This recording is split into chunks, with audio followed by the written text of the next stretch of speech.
Quand on aborde la gastronomie, tout est pluralité. Dans une recette, plusieurs ingrédients. Pour les achats, plusieurs commerçants. Dans l'assiette, plusieurs aliments. Alors oui, j'ai voulu définir ce podcast Passion sans modération comme une rencontre entre plusieurs personnalités de la sphère food. Une vraie tablée souriante grâce à laquelle vous passerez, je l'espère, un très bon moment. Le dénominateur commun, ce sont des convictions et une passion dévorante de mes invités pour le métier qu'ils incarnent sans modération. J'anime, ils s'expriment, elles racontent, vous écoutez et nous partageons une table, ensemble. Au menu de l'émission, une conversation 3 étoiles, des interviews aux petits oignons, des confidences épicées. Oui, un podcast vitaminé comme moi. Mais qui suis-je ? Qui est donc derrière le micro ? Je m'appelle Virginie Legrand, je suis chef à domicile depuis 8 ans et je foisonne de créations nouvelles et audacieuses. Et si, aujourd'hui, ensemble, on laissait caraméliser des cuillères entières d'énergie positive ? Allez, venez avec moi dans les coulisses de la foodosphère. On va se régaler ensemble. Elles sont ambitieuses, elles sont courageuses, elles sont créatives, elles sont décidées, elles sont très pugnaces et surtout, ce sont des femmes passionnées. C'était donc une évidence pour moi de les avoir à ma table aujourd'hui dans mon podcast. Bonjour Camille. Hello. Bonjour Aurélie. Bonjour. Bonjour Éléonore. Bonjour. Alors, j'ai la chance d'avoir aujourd'hui Camille Martine, directrice artistique et photographe culinaire. Tout à fait. Est-ce que tu peux nous expliquer quand ta passion pour la photo est-elle née ? Oui, alors ça va paraître très cliché, mais depuis à peu près toujours, parce que j'ai grandi avec un papa qui est passionné de photo, qui collectionne aujourd'hui à peu près une 20aine d'appareils qui fonctionnent et d'autres qui ne fonctionnent pas. Et j'ai grandi avec lui et avec cette passion qui a grandi en même temps. Voilà. Donc depuis combien de temps, grosso modo ? J'ai 32 ans, donc bientôt. Donc une trentaine d'années, disons. Ah oui, donc dès 2 ans, tu t'es passionnée pour... Non. Alors, tu étais un petit peu intriguée par ce que faisait ça. ton papa ? Exactement. En fait, j'ai un grand frère qui est également passionné de photo. Et en fait, mon frère a 10 ans de plus que moi. Donc, je l'ai toujours vu avec un appareil photo. Et c'était une passion qu'ils avaient en commun avec mon père. Donc, moi, j'avais le côté un peu petite fille, vouloir faire la même chose. Et je m'y suis intéressée. Donc, non pas à partir de 2 ans, mais disons que dès le début, mon père se baladait toujours avec un appareil. J'avais pas vraiment le droit d'y toucher. J'y touchais quand même, mais voilà, c'est à peu près depuis toujours, quoi. Et du coup, qu'est-ce qui a fait que, à partir de quand tu t'es dit je veux en faire mon métier ? Donc j'ai fait des études de direction artistique, plus axé graphisme et communication visuelle, mais j'avais aussi des cours de photo. Et j'ai travaillé en fait pendant mon alternance avec une photographe de mariage pendant mes études. Du coup, j'avais déjà un attrait particulier qui a été confirmé par ce travail-là. Et quand j'ai fini mes études, j'ai enchaîné avec du graphisme et de l'édition principalement. Et pendant le Covid, pendant le premier confinement, j'ai réalisé que je voulais vraiment faire ce dont j'avais envie et je voulais faire réellement de la créa, parce que j'avais un peu ce côté qui me manquait. Et donc, je me suis lancée dans la photo. Mais plus au début pour me faire plaisir à moi-même, faire de la créa et faire des choses qui me plaisent. Pas forcément pour en faire mon métier. Et puis après, comme j'aime bien toucher à tout, je me suis dit pourquoi pas en fait. Et en fait, c'est à ce moment-là qu'on s'est rencontrés. Tout à fait. Exactement, parce que moi, je cherchais une photographe culinaire pour faire du stylisme culinaire à la suite de mon livre. J'avais touché un petit peu à cet univers-là. Et je t'ai contactée. Exactement. Et on s'est rencontrés. Exactement. Et je ne regrette absolument pas. Ça me touche beaucoup. Alors, j'ai juste une dernière question. Après, on va tourner parce que l'idée, c'est vraiment qu'on puisse avoir une interaction, des synergies, des réponses, de l'improvisation, parce que rien n'est cadré pour moi. Vous savez très bien que j'adore briser les codes en permanence. Est-ce que tu peux juste nous expliquer, même si moi je le sais dans les coulisses, comment s'organise un shooting culinaire ? Quelles sont tes étapes de réflexion ? Ok. Alors déjà, il faut savoir que moi, je fais beaucoup... j'ai du mal à suivre une ligne de conduite. Je vais faire beaucoup les choses en fonction des gens avec qui je travaille. Et en l'occurrence, j'aime beaucoup créer le projet avec la personne avec qui je le fais. Donc là, si on prend vraiment l'exemple concret de notre première rencontre, donc déjà on se rencontre, on fait un brief par téléphone ou en physique ensemble. On réfléchit aux recettes qu'on veut mettre en avant. Généralement, ça en fait venir d'autres en tête. Donc on se retrouve avec beaucoup plus plus de recettes à shooter que ce qui était initialement prévu. Le brainstorming en général. Voilà. Ensuite, donc moi, je repars avec toutes les infos. Je fais des recherches un peu créatives de photos sur Pinterest, de couleurs, de scénos. Et ensuite, c'est un échange constant. Par exemple, je trouve une nouvelle image, je vais la partager pour voir si c'est un peu la direction qu'on souhaite prendre. Après, moi, j'ai je sais pas comment dire, mais j'ai un monde créatif assez clair. Enfin, j'ai des photos, j'ai un style de photo, qui est assez... T'as une patte artistique qui est assez définie, mais ça m'empêche pas de faire un peu des écarts en fonction de ce qui est nécessaire. Après, je pense qu'on va surtout me chercher pour le type de photo que je fais, donc c'est plutôt une bonne chose aussi. Et donc ensuite, le jour du shooting, généralement, j'ai étalé toute ma vaisselle et tout mon stylisme, et on monte les photos ensemble en live. Exactement. Voilà. C'est ça. Parce que j'ai une idée précise de ce que je souhaite, mais je trouve ça plutôt chouette de faire intervenir également l'auteur des recettes, donc en l'occurrence toi, mais sinon qui que ce soit, pour m'aider à construire la photo qu'ils veulent vraiment, quoi. Trop bien. Alors n'hésitez pas à poser des questions. Hein. Je refuse de monologuer. Hein. Si vous avez des questions, vous pouvez aussi vous mettre en mode journaliste, intervieweuse. Ça, il n'y a pas de souci. Après, juste j'ajoute un truc. Quand je disais que je fais plutôt ma méthode de fonctionnement, c'est pas lignée avec... Comment dire, je fais pas tout le temps la même chose, c'est que par exemple j'ai des clients qui ne souhaitent pas du tout intervenir pendant la prise de photos, qui me laissent vraiment court. Donc dans ces cas-là, je vais le faire toute seule, mais c'est pas forcément ce que je vais prioriser si je suis accompagnée, parce que vraiment ce que je préfère, c'est créer la chose ensemble et que ce soit co-créer en fait. Exactement, que ce soit notre photo et pas ma photo, ma réalisation unique et personnelle. Je pense que c'est ça aussi, et puis c'est s'enrichir mutuellement de l'univers de l'un de l'autre pour qu'à la fin ils se rejoignent et que ça crée quelque chose d'explosif, comme nous en fait. Exactement. Voilà. Alors Aurélie, oui. Est-ce qu'on peut dire comment on s'est rencontrés, Aurélie ? On peut dire comment on s'est rencontrés. C'était délicieux. Non, j'ai eu la chance de te rencontrer dans le cadre d'une surprise que mon amoureux m'a faite. Bonjour Jonathan. Voilà, bonjour Jonathan. Merci Jonathan. Du coup, puisque je suis rentrée chez moi et Virginie était là. Était cachée dans ma maison et du coup en fait dans la cuisine complètement, et donc du coup m'attendait à un dîner absolument incroyable. C'était une première, donc moi j'ai vraiment découvert l'expérience de chef à domicile. J'avais jamais vécu ça encore. Donc c'était vraiment... Non, c'était assez intimidant au départ. J'étais un peu intimidée, puis j'étais très émue quand même de cette belle surprise. Et c'est vrai qu'on on est aux petits soins, on est pris en charge, on déguste, on est accompagné aussi pour découvrir les plats, pour savoir comment les assaisonner. Moi, j'ai apprécié. Puis tu as toutes tes petites attentions comme ça qui font que du coup, on va de petite surprise en petite surprise. Mais tu sais que c'est intimidant incroyable. pour moi aussi, parce que oui, là, j'imagine. C'était pour ton anniversaire, donc vous étiez deux. Ouais, c'était un repas en amoureux. Moi, je me dis, je suis dans ma cuisine. Faut aussi que je vous laisse vos moments seuls. Et puis après, on s'est retrouvés à 3 pour discuter tout ça. Donc, c'était très bien. Voilà, ça, c'était la parenthèse. Donc, toi, tu es directrice marketing chez Fresh Cancan. Oui. Déjà, j'adore le nom. Excellent, j'avoue. Donc, tu présentes donc la start-up pour laquelle tu travailles comme étant remplie d'audace. Oui. Un peu la marque de fabrique de tous ceux qui viennent ici et de tous ceux qui gravitent autour de moi. En quoi cherche-t-elle à briser les codes ? Par rapport à quoi, justement ? Alors, Fresh Cancan, déjà, Fresh Cancan est né récemment, puisque Fresh Cancan s'appelait iLunch auparavant. Et c'est une start-up qui, depuis 2017, a décidé de révolutionner un peu les codes de la restauration collective de demain, en se disant, au revoir la cantine... Au revoir la cantine telle qu'on l'imagine, telle qu'on l'a connue quand on était à l'école, etc. Avec des repas loin d'être savoureux, du gaspillage alimentaire, la grosse louche qui te sert dans l'assiette, enfin voilà, ce type de représentation qu'on a. Et en fait, on s'est dit, on peut très bien imaginer une autre forme de cantine, beaucoup plus innovante, beaucoup plus responsable, beaucoup plus audacieuse, justement, qui est à l'écoute des entreprises et des collaborateurs, et en se disant que du coup, la cantine de demain, elle prend soin des collaborateurs, elle est orientée nutrition, santé, elle est éthique, elle est orientée environnementale aussi. Hein. On essaye de faire en sorte de travailler des produits de saison, d'être en proximité aussi pour avoir une empreinte carbone moins impactante, etc. Et surtout, être plus agile. Parce que, en plus, on est post-Covid. Hein. Donc, du coup, aujourd'hui, il y a du flex office. C'est quoi le Covid? Qu'est-ce que c'est, ça?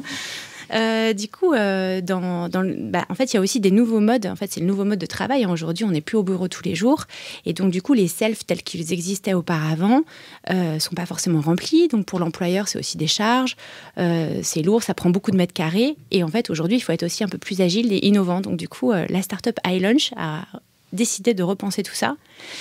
Et moi, j'ai été recrutée pour repenser vraiment cette identité de marque parce que iLunch ne représentait plus vraiment l'ADN de marque que ma présidente Victoria et Mathieu, mon directeur général, souhaitaient faire émerger. iLunch, ça sonne effectivement très nutrition, ça sonne digital, solution agile, digital, on commande en ligne, etc. Mais ça reflétait pas le côté fraîcheur, plat fait maison, parce que du coup, on a notre propre laboratoire de production. Ça reflétait pas le fait qu'on voulait générer de la convivialité aussi, c'est comment on se retrouve ensemble à la française, hein, finalement, autour d'un bon petit plat aussi le midi. Fresh Cancan, c'est aussi Cancan, c'est la cantine. Donc, et puis c'est les cancans aussi, parce qu'il n'y a pas de bon repas entre collaborateurs sans cancans. Hein, mais ça lève la jambe aussi, voilà. entre autres choses. Jeu aussi de mots avec French cancan. Bien sûr, avec toute cette audace aussi qui était liée à cette époque, qui était quand même, c'était totalement révolutionnaire. Hein, c'était en dehors des codes, complètement, ça cassait les codes. Et donc du coup, on s'est totalement retrouvés dans cette identité-là. Et donc voilà, moi j'ai été embauchée pour vraiment mettre en place cette nouvelle plateforme de marque. Et c'est passionnant, en tout cas, de porter ce type de projet à 360, quoi. Donc, du coup, c'est vrai qu'aujourd'hui, ça nous ressemble vraiment. Et on a cette belle bouche, qui est notre cocarde, hein, vraiment, voilà. Il y a comme mon rouge à lèvres aujourd'hui. mais du coup, voilà, c'est effectivement, c'est beaucoup plus pop. Et puis, ça dénote un peu avec les codes aussi de la restauration collective. Hein. On voulait vraiment se démarquer et raconter une autre histoire. Voilà. Top, super. Et du coup, comment vous vous fournissez pour vos menus? Tu disais que grosso modo, c'était circuit court, enfin du mieux que tu peux. Exactement. Et après, vous avez des producteurs attitrés, des agriculteurs, des distributeurs qui sont travaillent avec vous de manière régulière? Bien sûr, bien sûr. Il y a toute une mercuriale qui a été construite. On a une responsable achat qui fait en sorte aussi d'homogénéiser aussi les choses et de travailler avec des producteurs et des fournisseurs qui, en tout cas, ont en commun notre ADN, c'est-à-dire de se dire qu'on est... Parce que l'ADN de Fresh Cancan, c'est à la fois, effectivement, cette convivialité, cette fraîcheur dans les produits, mais cette fraîcheur dans le ton aussi, le tone of voice, qui est hyper important pour nous aussi. Et c'est également, bien sûr, le zéro déchet, le bien-être des collaborateurs et le bien-être de la planète. Donc, c'est vrai que nous, on livre la totalité de nos plats dans des bocaux en verre. Nos livreurs, ils sont en CDI, par exemple, voilà. Donc, c'est très important. Donc, on a une dimension RSE très importante. Et donc, du coup, on s'entoure de partenaires qui ont la même envie, en tout cas, d'aller sur ces sujets RSE que nous. Et entre autres choses, on travaille avec Bisque. Je ne sais pas si tu connais peut-être, toi. Pas du tout. Bisque, c'est un partenaire qui lutte contre le gaspillage alimentaire et qui redonne une seconde vie, j'allais dire une première vie, finalement, aux légumes moches. Et du coup, nous, on travaille les légumes moches au quotidien qui, sinon, sont destinés à être jetés. Non, mais ça, c'est pareil, c'est une hérésie. C'est les légumes moches, après, dans la légumes, cuisine, ça revient strictement au même. Le velouté, il reste le même. La soupe, la purée. Plus moche. Bon. Voilà. Donc c'est vrai que tout est relatif. Exactement. Donc c'est vrai que voilà, par exemple, typiquement, c'est un partenaire avec qui on travaille beaucoup et avec qui on a travaillé à la fois sur la partie cantine, donc des petits plats que vous retrouvez, que les collaborateurs retrouvent dans leur entreprise, et aussi dans des formats cocktails, parce que du coup, on essaye aussi parce qu'on fait aussi du traiteur. Donc on a plusieurs solutions, mais peut-être je t'en parlerai après. C'est très très riche, dis donc. Waouh. Il y a pas mal de choses. Je suis impressionnée. Alors justement, tu nous mets l'eau à la bouche. Est-ce que tu peux me donner un exemple de repas là en ce moment qu'on peut commander en cette saison automnale? Oui, il y a un absolument délicieux, un velouté de butternut au café. Oui, délicieux vraiment, que moi j'adore particulièrement. Je crois qu'il y en a aussi un autre qui est à la châtaigne. Mais c'est le butternut au café, mon butternut café. Oui. Moi, j'ai un copain chef, Jérôme, je te salue, qui a tenté dans son restaurant un mélange topinambour café pour un dessert. Ça doit être délicieux aussi. Je ne l'ai pas goûté, mais franchement, j'aime beaucoup cette idée de voilà, d'associer des choses qu'on n'a pas l'habitude d'associer. Donc moi, je vais créer un truc avec ça. Franchement, c'est délicieux. À l'occasion, peut-être, je te le ferai envoyer pour que tu goûtes. Peut-être pour plaisir. Moi aussi, je veux bien si tu veux goûter. Alors, la troisième invitée, je pense que là, la passerelle est très facilement faite. Éléonore Ricard, tu es donc naturopathe, animatrice en cuisine biologique et diététique, passionnée de danse, qui fait aussi partie de ton identité propre. Est-ce que tu peux nous expliquer, avec pédagogie, ce qu'est la naturopathie ? Toujours. Donc la naturopathie, c'est pour moi, donc c'est ma définition. Je pense que chacun peut donner la sienne, mais pour moi, c'est un genre de médecine alternative qui vise à aider les personnes à retrouver une bonne hygiène de vie. Et donc, on se base sur 4 piliers qui sont la nutrition, l'alimentation, qui est pour moi un très gros volet de la naturopathie, l'activité physique, l'équilibre psycho-émotionnel et le sommeil. Et en fait, on se rend compte qu'à partir du moment où un de ces 4 piliers est un peu déséquilibré, tout se déséquilibre, tout est interconnecté dans notre corps. On a souvent tendance à oublier que si ça va pas très bien dans la tête, ça va pas très bien dans le corps et vice-versa. Si on dort pas très bien, c'est peut-être parce que, par exemple, on n'a pas très bien mangé la veille ou parce que on a un petit peu le petit vélo dans la tête avant de s'endormir, etc. Enfin, voilà, il y a un lien dans tout. Voilà, donc je travaille sur tout ça et il faut surtout ne pas oublier que faut pas se mettre la pression. Et qu'on est des êtres humains et que c'est pas évident d'avoir un équilibre parfait. Et l'idée, c'est surtout de faire de son mieux. Donc voilà. Donc sans culpabiliser, Exactement. Mais en prenant les conseils auprès d'experts qui sont capables de nous donner finalement les clés. Exactement. Je dirais même prendre le pouvoir de sa vie et se responsabiliser sans se mettre la pression et sans culpabiliser. C'est une belle philosophie de vie, ça. Je pense que c'est très important de savoir où on veut aller. Si on veut être en bonne santé, ça dépend que de nous. Mais sans se dire, oh là là, mon Dieu, hier j'ai mangé McDo, quelle horreur, honte à moi, et se flageller, ça sert à rien. C'est très contre-productif. Tu vois, je savais que tu allais sûrement parler de ça, parce que ma dernière question, mais qui sera du coup ma deuxième, en quoi le développement personnel est-il, selon toi, indissociable justement de la santé et du bien-être physique ? Pour moi, c'est juste... s'aimer soi-même, c'est quand même un peu notre quête à tous, je pense. En tout cas, je pense que c'est essentiel. Et du coup, à partir du moment où on est trop dur avec soi, surtout quand on a envie de changer, d'améliorer les choses, ça marche pas. Et je prendrais l'exemple, par exemple, du régime où on se fait du mal, où on s'empêche de manger. Là, par exemple, on a des petites viennoiseries. Et si on se dit, oh mon Dieu, mais il y a combien de calories, combien de sucre, combien de trucs, c'est horrible, en fait. Ça crée cette espèce de frustration, de dureté vis-à-vis de soi-même, alors que si on s'autorise des petites choses, et après, quand on est guidé et qu'on a un peu des codes pour savoir comment on peut s'autoriser ces petits écarts, entre guillemets, même si j'aime pas trop le terme, à partir de là, on a cette espèce d'adoucissement vis-à-vis de soi qui est pour moi très essentiel. Donc, on l'appelle un peu développement personnel, mais pour moi, c'est juste le rapport qu'on a à soi. Et on se rend compte quand même, moi en tout cas dans mon travail, je me rends compte à quel point la nutrition est liée à l'émotionnel, à l'histoire, à ce qu'on a vécu, comment on a grandi. Et par exemple, moi, ça me tient énormément à cœur quand j'ai un patient ou une patiente, même si j'ai beaucoup plus de dames, je dis ça, je dis rien, changer son alimentation, c'est un challenge énorme quand on a un problème de santé, qu'on a envie de prendre du poids. C'est un challenge énorme parce que ça remonte, ça va chercher des choses très profondes et il faut être très à l'écoute et très doux. Et pour moi, en tout cas, ça me tient énormément à cœur de travailler dans le consensus, de trouver des solutions. Chaque personne est différente, etc.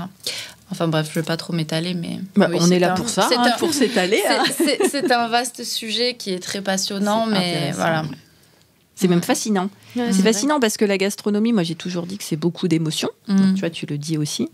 Et ça fait, comme tu dis, ça fait référence à des souvenirs, ça fait référence à beaucoup de nostalgie en fait dans notre cœur. Parce qu'on associe forcément des souvenirs gustatifs avec des personnes. Ouais. Et du coup, après, de déconstruire pour reconstruire, je pense que c'est ce sur quoi aussi se heurtent tes patients. On dit patient? Alors, théoriquement, j'ai pas le droit de dire patient parce que c'est pas une profession reconnue. J'espère que ça le sera un jour. Donc, je dois dire client, ce qui me dérange pas mal. Oui, sachant que je m'occupe des gens dans leur santé et que je les accompagne. Mais bon, voilà. Légalement, j'ai pas le droit de dire patient, oui. Mais bon, après, en off, je préfère dire comme ça. Alors, du coup, Éléonore, tu es dans la cuisine végétarienne. Oui. Est-ce que tu peux dire à tous les esprits réticents qui disent que la cuisine végétarienne est sans goût, que finalement, on peut faire des choses très, très, très, très bien, juste avec des fruits, des légumes et tout le reste, sans viande ni poisson? Alors, je tiens déjà à préciser qu'on mange pas que du boulgour, du quinoa et des graines, parce qu'à chaque fois, j'ai la même petite sonnette, là, je sais pas, tout le monde a la même, je sais pas pourquoi. Il faut savoir qu'à partir du moment où on décide de devenir végétarien ou végétalien, j'expliquerai la différence si jamais. Déjà, on est obligé de trouver donc des alternatives, donc on va un peu se creuser la tête. Et si on aime la cuisine, on va forcément aller chercher un petit peu des alternatives. Finalement, on varie beaucoup nos assiettes. Parce que justement, on a envie d'apporter ce petit truc en plus.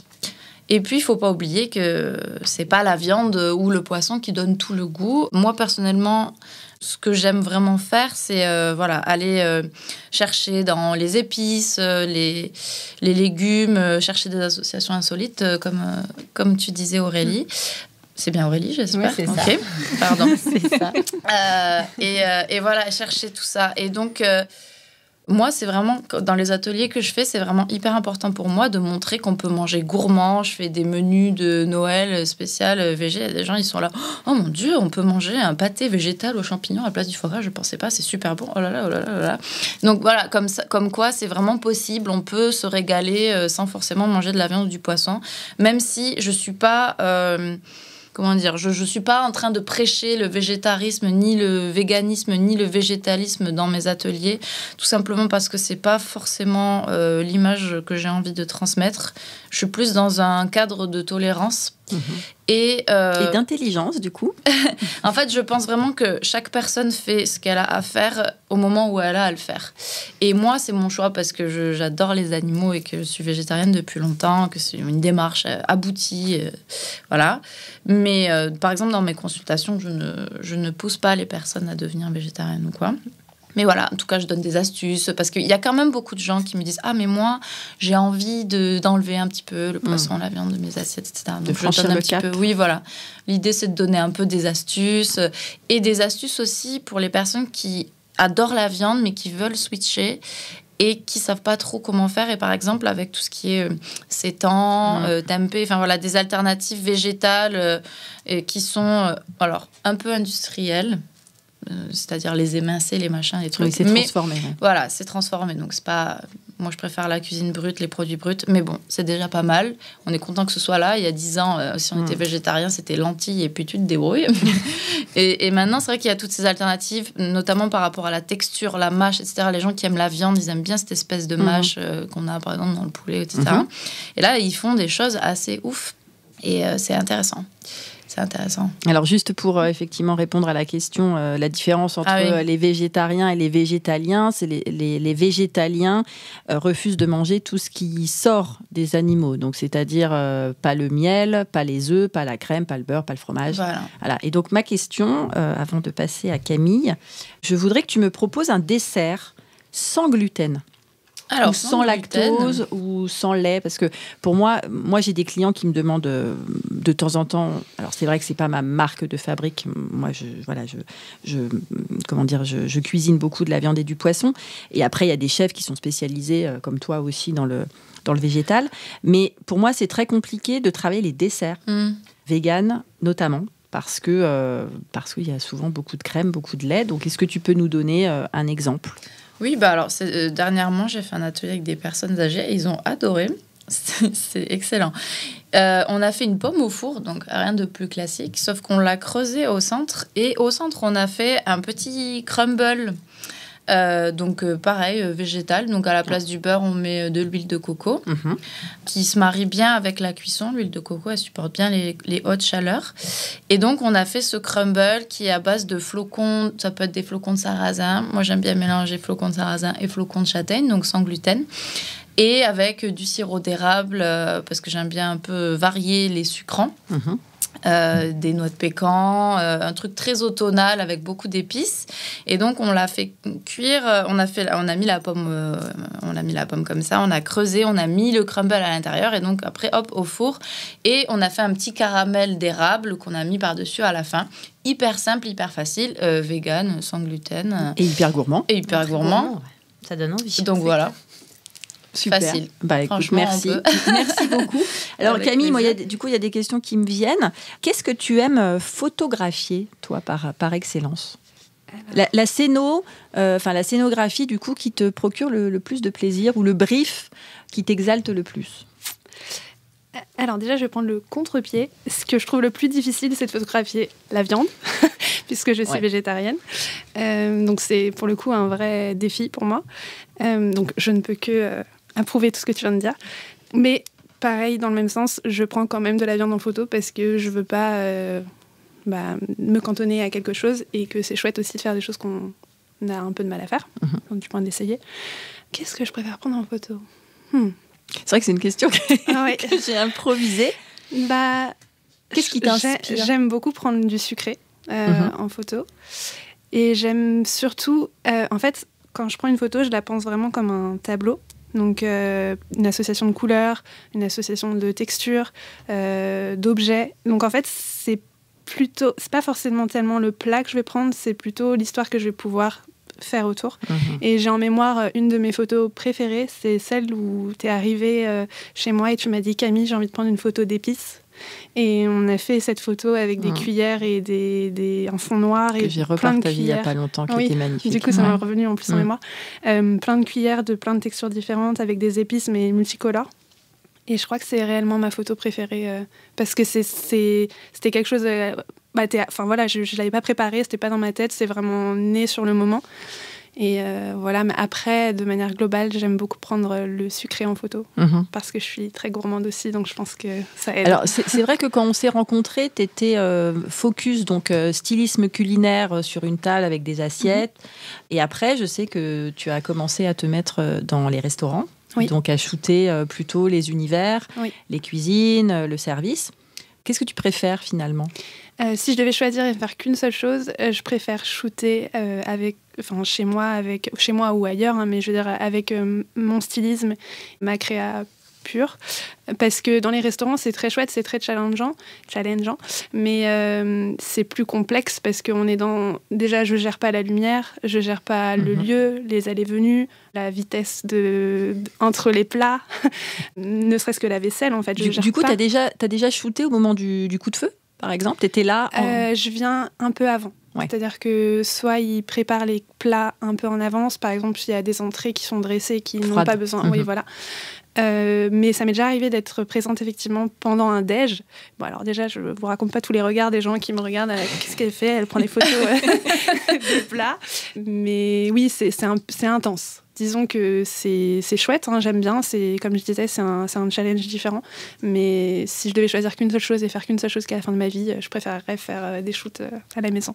Alors, pour tous ceux qui se prennent de passion pour la photographie, quels conseils tu peux donner ? 2 conseils ou 3 conseils pour faire des belles photos de nourriture. Pour ceux qui ne peuvent pas se payer une styliste. On peut faire, je vais préciser quelque chose, c'est qu'on peut faire des très belles photos avec un iPhone ou équivalent.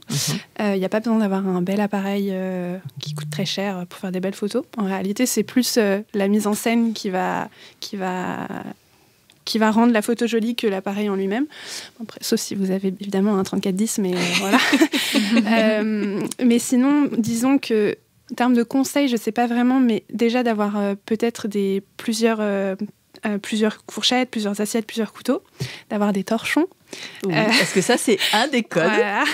Est-ce que tu peux juste nous expliquer le coup des torchons? Parce que ça, c'est ce qui est commun à tous les stylistes. En fait, je ne saurais pas tellement l'expliquer. Disons que le torchon, c'est toujours ce qui rend la scène, pour moi en tout cas, réaliste. En fait, personnellement, ce que j'aime shooter, c'est vraiment des scènes de vie réelles, que je booste un peu, que je rends plus jolies, mais des vraies scènes. C'est-à-dire que typiquement, tu peux avoir vraiment littéralement cuisiné le plat à l'instant, l'avoir posé. Et on sait tous, je ne sais pas comment c'est chez vous, mais qu'une cuisine n'est jamais nickel quand on vient cuisiner. Il y a toujours des choses qui traînent un peu à gauche, à droite. Et donc le torchon, pour le coup, c'est le truc que tout le monde a dans sa cuisine et que tout le monde récupère au dernier moment pour essuyer un truc ou quoi. Et donc, disons que pour moi, le torchon, ça... Alors quand je dis torchon, c'est pas un truc dégueu, hein, mais la jolie serviette, disons, termine correctement la photo. Ouais. Et ça, c'est vrai que ça m'avait interpellée parce que quand j'ai fait le shooting pour mon livre, j'avais vu qu'il y en avait beaucoup. Et du coup, quand j'ai doublé l'expérience avec toi, je me suis dit, donc il est toujours là, ce torchon. Donc il y a un truc, il y a un thème. Et après, comme j'analyse aussi, moi, je regarde beaucoup, je fais beaucoup de veille, je me suis dit, c'est un peu. Et tu vois, pour le coup, juste pour rebondir là-dessus, le dernier shooting qu'on a fait chez Fabrice, qui est un client de Virginie, il y avait une photo où j'étais en train de prendre et puis j'arrivais pas en fait à faire ce que je voulais. Et en fait, j'ai juste ajouté un torchon. Et la photo était bonne. Et c'est à ce moment-là où t'es passé, tu me dis, ah oui, le torchon. Voilà, le torchon. C'est comme ça. Effectivement. Donc, non, mais c'est chouette. Et du coup, quelles sont les collaborations que tu aimerais faire là, sur l'année 2023 ? Alors, j'en ai pas de prévu pour l'instant, parce que en fin d'année, c'est toujours vraiment la course. Et du coup, j'aime bien un peu ralentir et voir ce qui s'est passé dans l'année et aussi travailler sur moi, mon entreprise. Donc, j'ai pas forcément de projets à venir qui sont actés. En revanche, si je devais... les personnes que je vais rechercher, en fait, entre guillemets, c'est des gens... J'ai envie de travailler avec des gens passionnés qui ont leur projet à cœur, qui font ce qu'ils aiment, parce que, en fait, quand tu fais ce que tu aimes, ça se ressent dans ton travail, ça se ressent dans tes collaborations. Et c'est vraiment ce que je vais chercher pour l'année 2023. Que ce soit un restaurant ou un entrepreneur... une entrepreneur, parce que pour le coup, je travaille quand même principalement avec des femmes. Je ne sais pas pourquoi, parce que en grandissant, j'étais plus à l'aise avec les hommes, avec les garçons. Et au travail, je me rends compte que je suis bien plus à l'aise avec... C'est peut-être la sensibilité, je ne sais pas. Mais donc voilà, bref. D'ailleurs, une question me vient à l'esprit. Est-ce qu'il n'y a pas plus de femmes stylistes culinaires que d'hommes ? Parce que j'en connais peu des hommes. Alors, je connais des hommes à travers les réseaux sociaux, mais c'est vrai qu'il y a beaucoup plus... je pense, en tout cas, de ce que je vois, il y a beaucoup plus de femmes... Je ne sais pas pourquoi, je ne saurais expliquer, mais il y a beaucoup plus de femmes. Et du coup, Aurélie, chez Fresh Cancan, alors je ne suis pas du tout le côté parité ou quoi que ce soit, mais il y a dans la création ou dans justement ce côté peps, des hommes qui prennent leur place aussi, qui inspirent. Alors oui, bien sûr, mais c'est vrai que le marketing est quand même aussi... C'est un monde de femmes, quand même. On a le droit de tout dire ici. On peut le dire. Oh, mais bien sûr. Quand même, non, c'est un monde de femmes. Censure. Mais c'est vrai que je porte aussi, moi, au sein du marketing chez Fresh Cancan, toute la partie, on appelle ça la lead gen, la growth. Donc, toute la partie croissance, comment on génère du business, finalement. Comment on va venir nourrir ces commerciaux en faisant en sorte d'exister, d'émerger via des régies comme Google Ads, comme LinkedIn Ads, comme Facebook Ads, etc. Donc ça, c'est un monde, c'est quand même plutôt un monde d'hommes. C'est entre le marketing et la tech, un peu.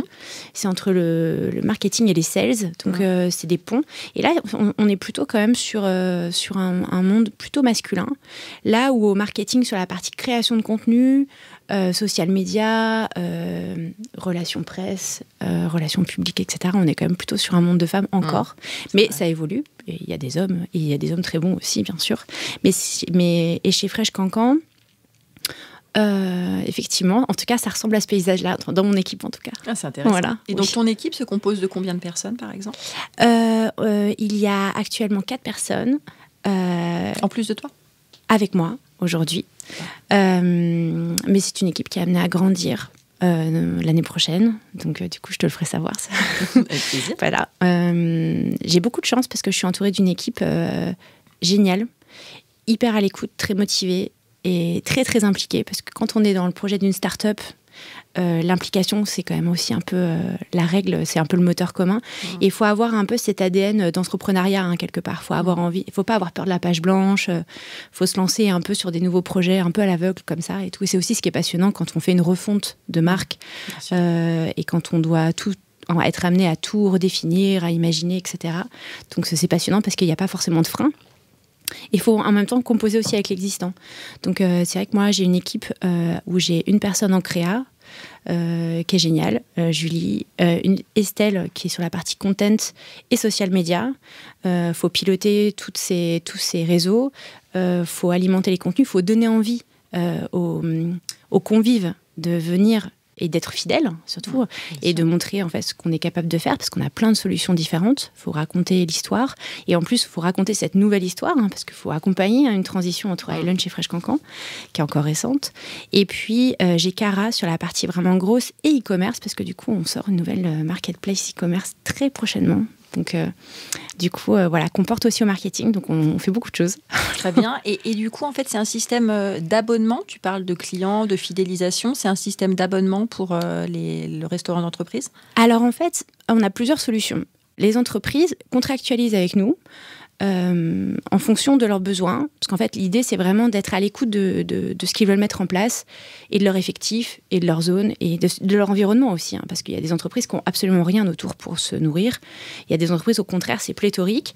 Et puis, il y a aussi surtout des entreprises qui ont envie d'insuffler en disant en fait on a envie de prendre soin de nos collaborateurs aujourd'hui. Le bien-être au travail, c'est clé, on appelle ça la QVT, hein, la qualité de votre travail. La nutrition, ça en fait partie. Le fait aujourd'hui que nous on constitue même des menus, en fait on a tous les jours des plats végétariens, des plats sans gluten, des plats sans lactose, parce qu'on est à l'écoute des nouveaux modes aussi d'alimentation. Et ça c'est déterminant pour pouvoir en tout cas trouver un écho à ce qu'on produit. Et du coup les entreprises nous disent j'ai X collaborateurs dans l'entreprise, j'ai 3 jours de flex office, j'ai rien autour de chez moi. On évalue avec lui à peu près quelle va être la solution la plus adaptée pour lui. Et du coup il y a plusieurs solutions. La première, c'est ce qu'on appelle le click et livrer. On commande directement sur son application jusqu'à 10h le matin. Et puis on est livré tous ensemble, tous les collaborateurs sont livrés en même temps à midi. Donc on optimise les circuits de livraison. C'est pas du Deliveroo ou du Uber Eats, etc. où on livre en one shot. On livre tous les collaborateurs. Pas trop de cohérence, si c'est non, pas du tout, tu vois bien. Ensuite, on a la solution où en fait ce sont plutôt donc là des frigos connectés. Alors ça, on y reviendra. On y reviendra après. Donc ça, je te raconterai juste après. Mais en tout cas, voilà, c'est un modèle qui permet de pouvoir répondre aux besoins des collaborateurs, quel que soit en fait finalement leur venue dans l'entreprise, et c'est une solution 24 heures sur 24, ils peuvent se nourrir quand ils veulent. La troisième solution, c'est une solution beaucoup plus conviviale, c'est-à-dire qu'un employeur qui a envie de régénérer de la convivialité dans l'entreprise, avoir un foodista à nous, donc qui est derrière le comptoir, c'est comme des petits coffee shops, un comptoir avec une offre du matin au soir. On te fait ton latte macchiato, t'as ton offre boulangère du matin, il est là pour le service du midi, donc pour te servir tes petits plats. Donc du coup, il est alimenté tous les jours par nos équipes de livraison en point de vente. Et puis l'afterwork aussi, qui est convivial, si tu as envie de te faire une planche de charcute le soir, si tu as envie de... Parce qu'il y a aussi beaucoup d'entreprises qui font beaucoup d'événements aussi en fin de journée. Et la quatrième solution qu'on a mise en place depuis moins de temps, mais qui du coup va faire l'objet de cette fameuse marketplace, c'est le fameux Fresh Traiteur. Et le Fresh Traiteur, c'est une nouvelle solution. On s'est dit, en fait, finalement, on est capable de régaler les entreprises et les collaborateurs au quotidien, sur leur temps habituel du déjeuner, du petit-déj, etc. Mais finalement, on peut aussi le faire pour le pot de départ de Michel, l'anniversaire de l'entreprise, un comex avec des plateaux repas, et faire tout ça dans la même dimension de zéro déchet, de produits locaux, de réponse à des allergènes, à des envies, etc. Et donc, du coup, on est en train de mettre en place une plateforme qui est un agrégateur du meilleur du traiteur. On essaie de faire ça pour répondre à tous les besoins, à tous les goûts, et avec notre production aussi interne. Voilà. Super. Donc du coup, moi je veux savoir le frigo connecté. Ah, C'était ma question. J'ai regardé effectivement les quatre pans là, que tu viens de citer et je suis très intriguée par ce frigo connecté. Comment ça marche? Le frigo connecté, 24 sur 24. C'est un frigo. Mais qui est dans les bureaux à 3h12 par exemple du matin? Voilà, mais tu vois, écoute, ça peut arriver. Mais surtout, ce qui est pas mal, c'est qu'en plus on a une politique anti-gaspi avec ce frigo-là, ce qui fait que les petits plats, et d'ailleurs ça marche aussi en point de vente, les plats à partir d'une certaine heure, parce que du coup on a des DLC de 3 jours seulement sur ce, vu que voilà. Il n'y a pas de conservateur. Exactement. Donc du coup en fait il y a toujours une opération promo à partir de 14h. Surtout en fin de semaine, pour en fait, chacun puisse repartir avec ses petits plats aussi à la maison, à moins 50%, et puis pouvoir se régaler, parce qu'en fait, c'est quand même dommage de jeter ça. En tout cas, l'idée, c'est quand même à chaque fois de pouvoir de remplir ses frigos en fonction de la façon dont il est utilisé au quotidien. On a un prévisionnel de production. L'idée, c'est justement de voir à l'usage. Alors, au départ, on ajuste les choses. On remplit beaucoup le frigo au départ. Si on se rend compte qu'il y a beaucoup de pertes, on réajuste. Si on se rend compte que finalement, ils sont très, très, très sucrés, et finalement, on met un peu moins d'entrée. Voilà. En fait, on essaye de faire en fonction du comportement de chacun. Et le frigo, c'est assez... Donc, il y a deux options. Il y a un frigo un peu comme à la maison. D'accord ? Donc, en fait, tu crées ton compte sur le site freshcancan.com. Donc, il faut que ton entreprise, bien sûr, est contractualisée avec nous. Mmh. Ce qui est intéressant, c'est que la subvention employeur pour toutes nos solutions est prise en charge indirectement. Donc, le reste à charge du collaborateur, il est directement déduit quand tu passes ton badge tu passes un petit badge devant l'écran du frigo. Le frigo s'ouvre comme à la maison, tu ouvres la porte, tu te sers. Il sait exactement que tu as pris une tomate feta ou si tu as pris ton fameux butternut café. Et si tu as pris une boisson ou pas. Et puis quand tu refermes, tu es débité de ce que tu as pris avec ton reste à charge à toi, uniquement du collaborateur, en déduisant la subvention de l'employeur. Ça, c'est la première option. Donc ça, c'est la version la plus...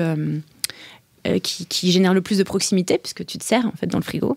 Et ensuite, une fois que tu as terminé ton repas, tu as un tiroir en dessous, tu remets tes bocaux, et du coup, nos livreurs, le lendemain, quand ils viennent réalimenter le frigo, récupèrent les bocaux, et ça repart chez nous en plonge, parce que du coup, on maîtrise toute la chaîne. C'est aussi la force de Fresh Cancan, c'est d'être... De A à Z. De A à Z. Du laboratoire de production jusqu'à la plonge, en passant par le service de livraison. Et donc, ça, c'est quelque chose qu'on valorise aussi auprès de nos clients sur cette dimension RSE, pour dire, en fait, en tout cas, l'idée, c'est à chaque fois de réutiliser ces bocaux et d'arrêter de générer, en fait, finalement, des déchets. Là, on ne doit pas en générer, en fait. C'est quand même fou, à la fin du repas, de se retrouver avec autant de déchets, enfin, plus de déchets à la fin qu'au début du repas, par exemple. Et puis, l'autre frigo, qui est plutôt qui ressemble un peu plus à un distributeur connecté. Lui, il est pour les entreprises qui ont envie d'une expérience encore plus digitale, on va dire, qui ont besoin de voir, par exemple, à l'écran. Il y a un écran tactile qui est assez imposant, où là, en fait, il peut exactement voir, en cliquant sur la recette, le Nutri-Score, les allergènes, etc., sur chacun de ses plats, choisi à l'écran, et ensuite, il récupère son plat en bas. Donc, en fait, il n'a pas un accès directement au frigo en servant comme à la maison. Et voilà, les deux plaisent beaucoup. C'est pas le même usage, mais c'est vrai que chaque entreprise a sa préférence, quoi, en fonction. Alors, mais c'est pas pour toutes les entreprises le frigo, parce que ça nourrit.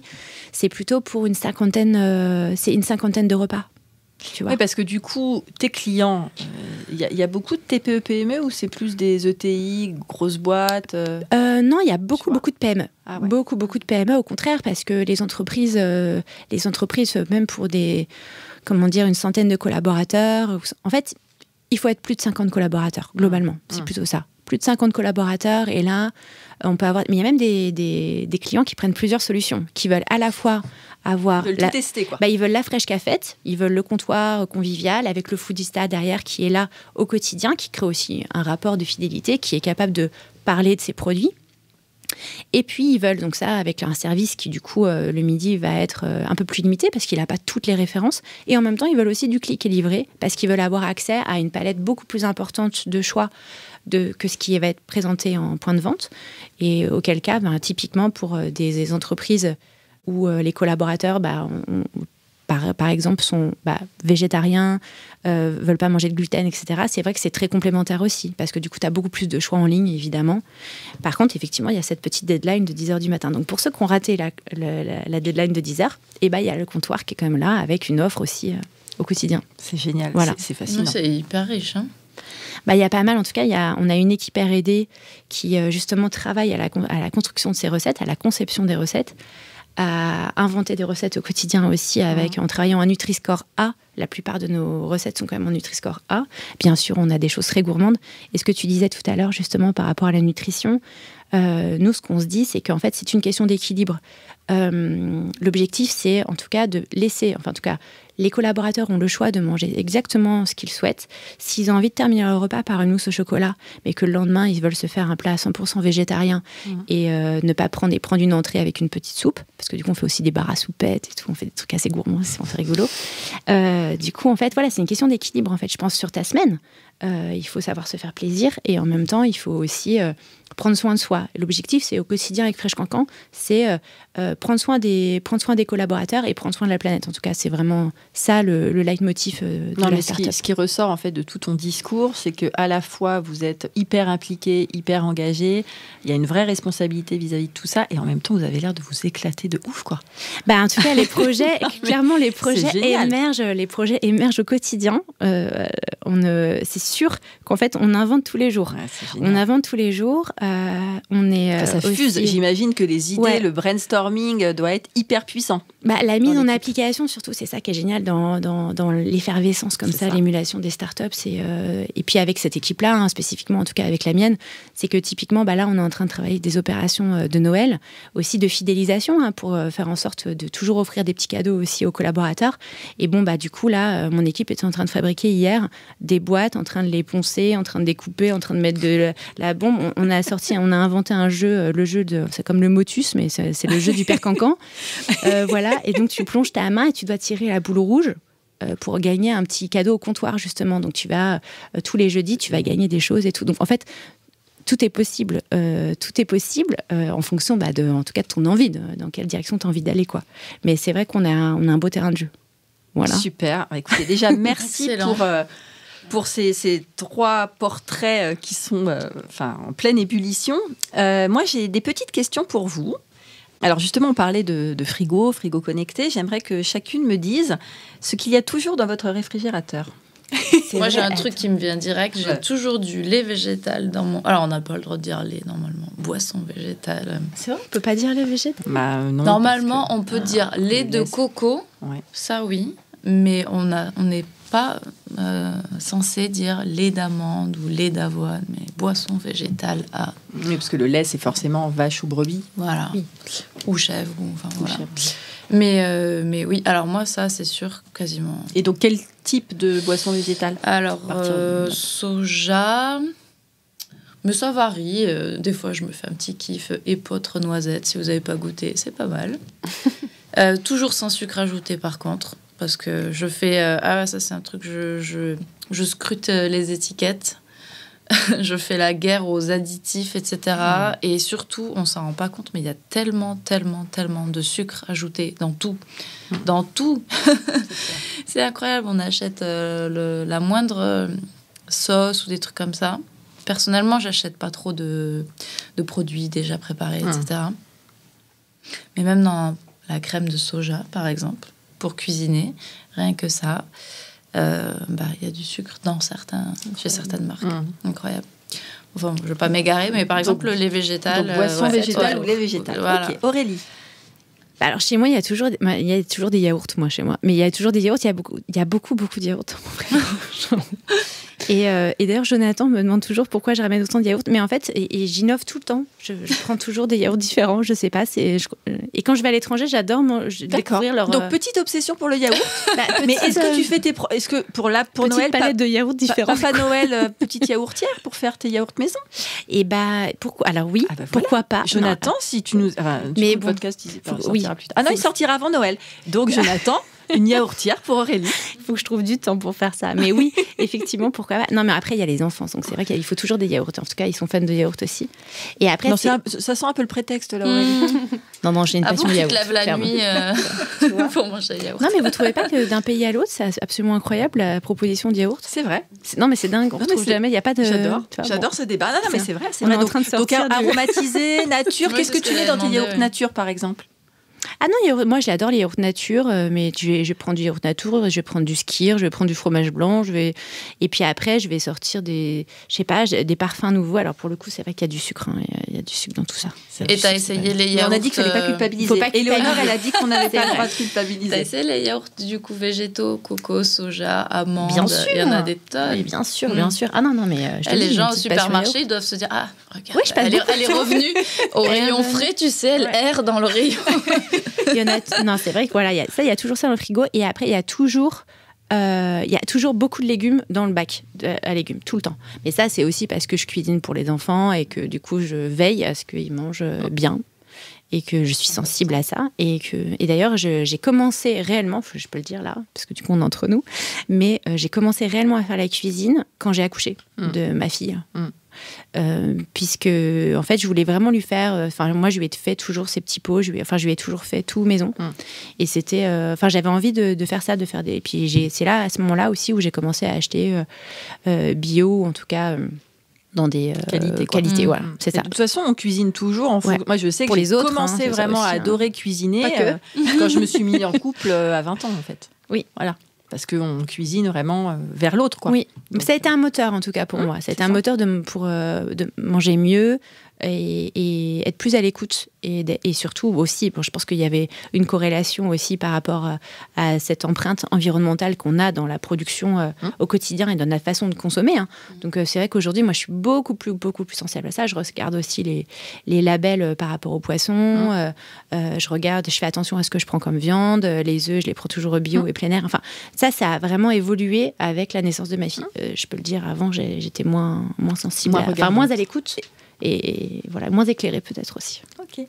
Camille, qu'est-ce qu'il y a toujours dans ton réfrigérateur? Alors, de manière générale, il y a énormément de légumes aussi parce que je fais beaucoup la cuisine, que pour moi, c'est vraiment un passe-temps plaisir, si on peut dire que c'est un passe-temps. Si ça va pas, je vais faire la cuisine. Si j'ai du temps libre, je vais faire la cuisine. J'adore cuisiner depuis à peu près toujours. Donc, beaucoup de légumes. Et pareil, je fuis un peu tout ce qui est transformé, etc. Donc, j'ai beaucoup de produits bruts. Si, par contre, je devais dire une chose qu'il y a dans mon frigo, il y a toujours approximativement 6 ou 7 mozza d'avance. Voilà. Toi aussi, t'as une petite passion. Oui, j'ai vraiment une passion pour la mozza. En ce moment, je suis un peu en train de dévier vers la burrata. C'est ce que j'allais dire, mais laquelle? Mais la mozza de base, la moins chère, parce que du coup, c'est vraiment, j'ai besoin d'avoir la mozza. Donc là encore, une obsession. Donc on est sur 2 obsessions. D'accord. On moins seule.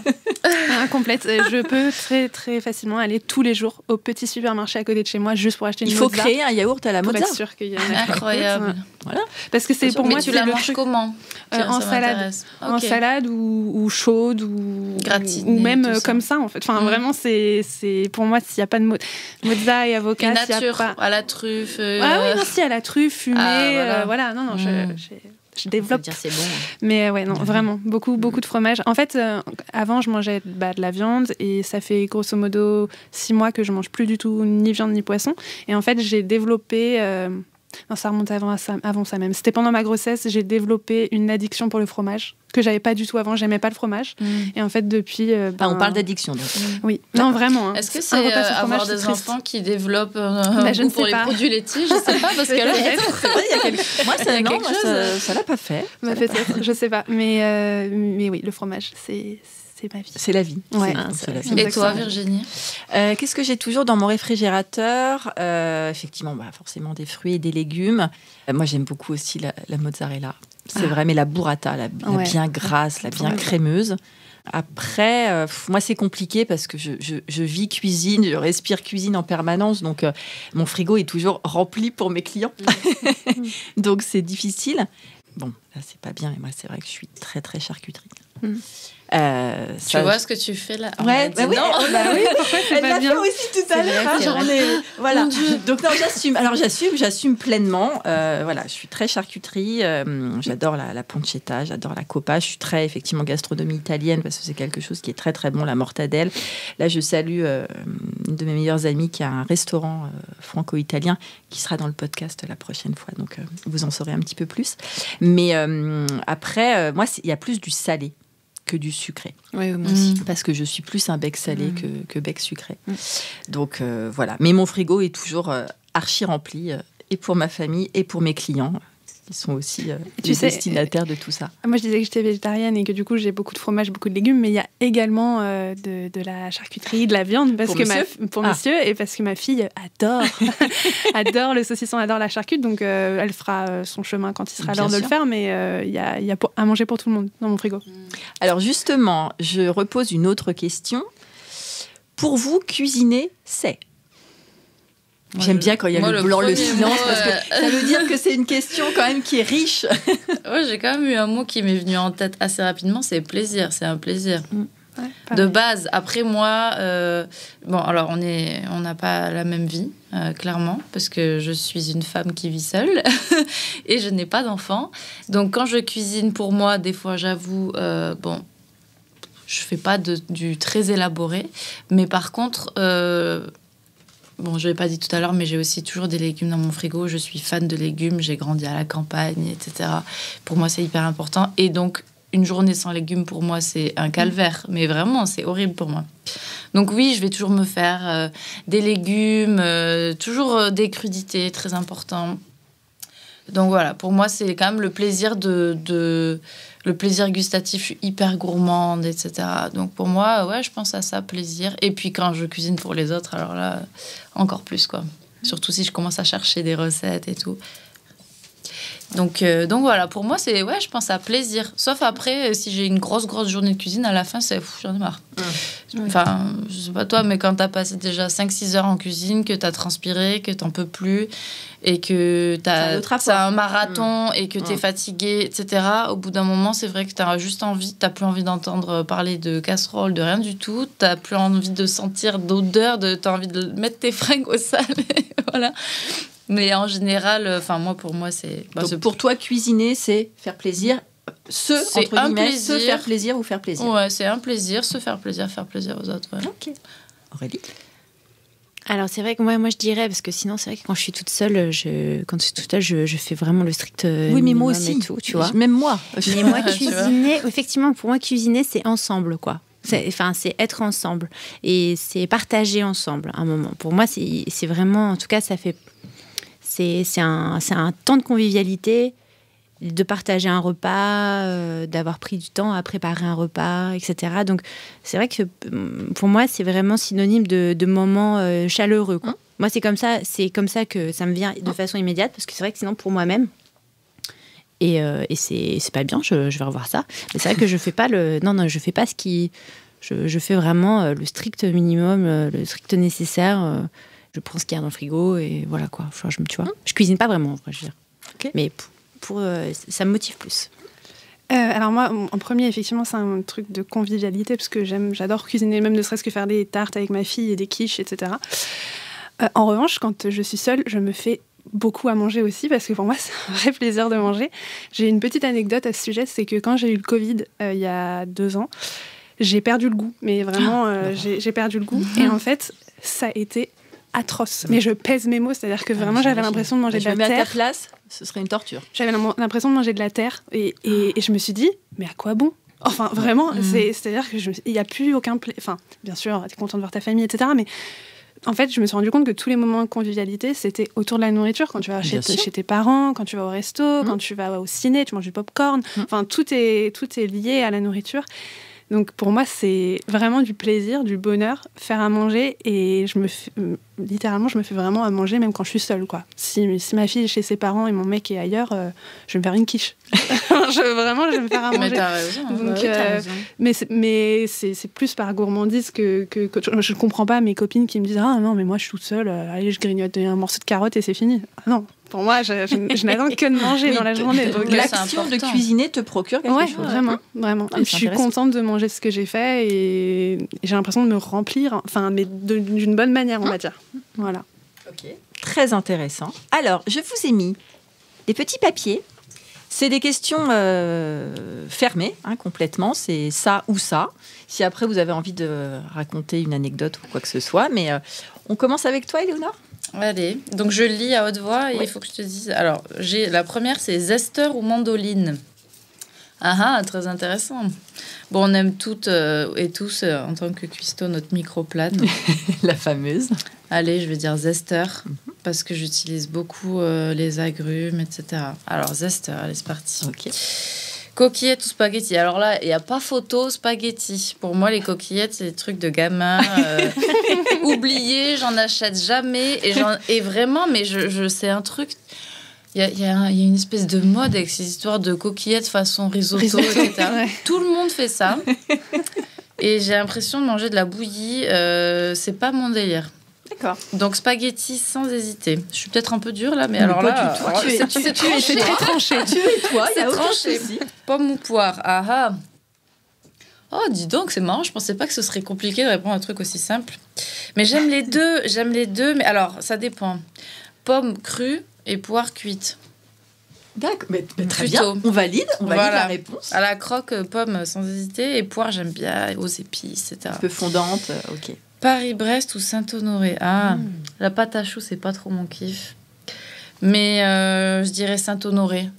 Parce que la crème au beurre praliné, ça me pèse un peu sur l'estomac. Donc Saint-Honoré avec le caramel. Oui, ça croque. C'est un peu aérien avec la crème chantilly, vanille. Ouais, je préfère. Ok, merci. Voilà. Aurélie? Alors, chocolat blanc ou chocolat noir? Clairement, chocolat noir. Team chocolat noir, le vrai. Bah oui. Voilà. Gourmet ou gourmand? On va dire plutôt vraiment gourmande. Sans hésitation également, puisque du coup, je cuisine pas assez. Mais je prends plaisir à manger. Génoise ou dacquoise? Alors là, du coup... Tu veux que non, alors, en fait, la génoise, c'est très moelleux, c'est génoise, ce qu'on met en base de forêt noire, par exemple. Oui. Et la dacquoise, c'est un peu comme le macaron, c'est plus croquant. Ah. Voilà. Et la dacquoise, c'est aux amandes, la génoise, c'est cacao ou pas. Alors, donc mou ou plus croquant? Plutôt croquant. Donc je partirai sur la dacquoise. Une belle découverte ce matin ensemble. Et ben voilà. Je suis là pour ça aussi. Et citron vert ou citron jaune? Alors, team Morito ou pas? Exactement, c'est ce que j'allais dire. Ça dépend comment. Citron vert, cocktail, citron vert. Je dirais ça, team Morito. Mais sinon, pour cuisiner, clairement, citron jaune. D'accord.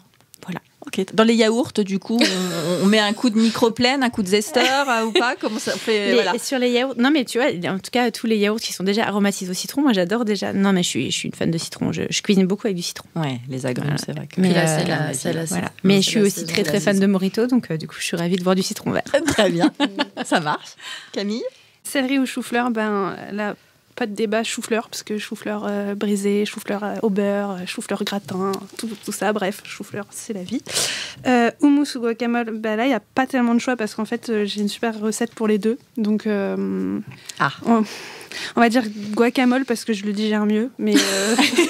C'est important. Mais sinon, je mangerai du hummus tous les jours aussi. Mangue ou ananas, pareil, j'aime bien les deux, mais je vais dire mangue parce que je crois que je suis allergique à l'ananas. Donc, c'est moche. Ouais, ça me provoque des. J'aime bien le oui, mais parce que je continue à tester, mais je pense que je suis allergique, donc je dirais mangue. Et cèpe ou mori, je fais pas vraiment la différence, mais comme j'adore les champignons, que en fait, ma mère vient d'une région de France où on partait beaucoup à la chasse aux champignons. À la cueillette, exactement. Donc, j'adore les champignons et je lui fais pas du tout honneur parce que je ne connais pas la différence, mais je dirais les deux.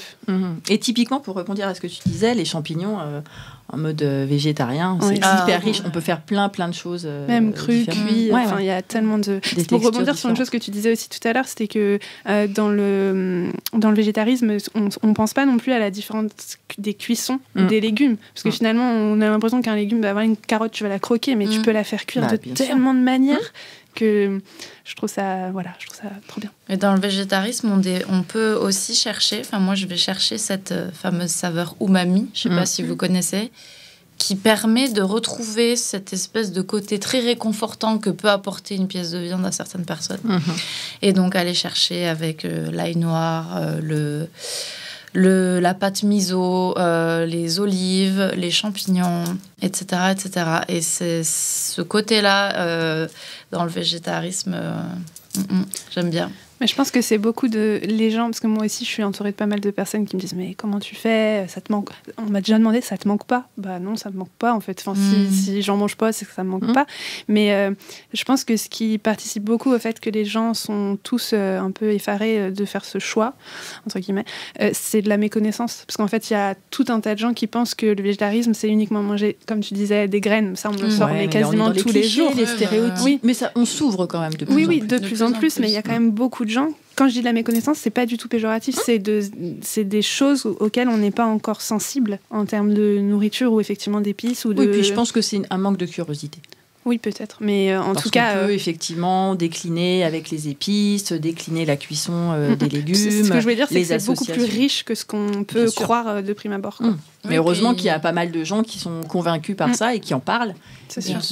Qui nous permettent aussi, nous, un petit peu plus carnivores, à se dire... alors effectivement, il y a toute la réflexion environnementale, mais après, sur s'ouvrir, moi qui suis en permanence enfin, dans une volonté de créer, de me renouveler aussi, là je suis en train de créer des menus qui sont végétariens.